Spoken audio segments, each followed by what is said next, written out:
Pour cet exercice d'étude de la structure d'un bâtiment, nous avons choisi d'étudier la structure de l'université Bocconi, située dans le centre-ville de Milan, en Italie.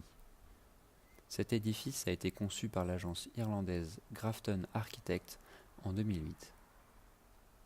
Le plan de l'université est basé sur 6 trames porteuses, chaque trame étant séparée de 25 mètres de la précédente. Les 2 premières trames sont 2 parois parallèles qui supportent le porte-à-faux de l'entrée, puis les 4 dernières trames sont composées de poteaux rectangulaires de 3,60 m par 1,20 m.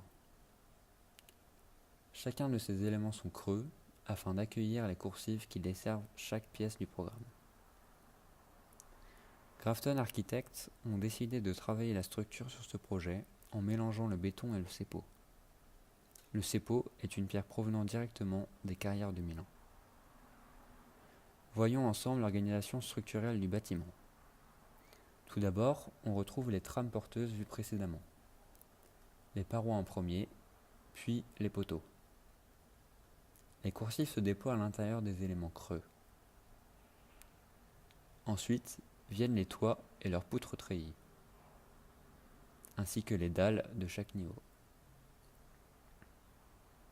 Sur ce schéma explicatif, on peut voir comment les ouvriers ont construit la structure des bureaux. Les toits des bureaux reposent sur les trames porteuses vues auparavant. Ils sont également supportés par des poutres treillis. La charge est donc ainsi orientée dans les poteaux porteurs jusqu'au niveau inférieur.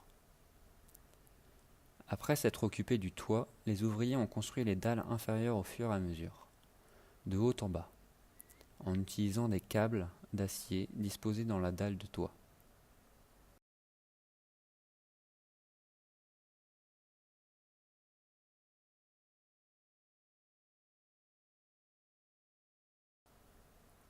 Pour finir, la coupe détaillée du projet.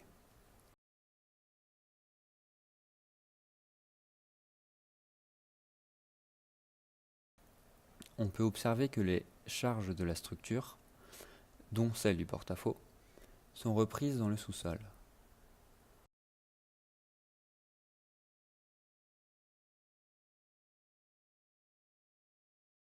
Le vent qui frappe les façades est lui repris par les dalles qui transmettent la force au mur porteur.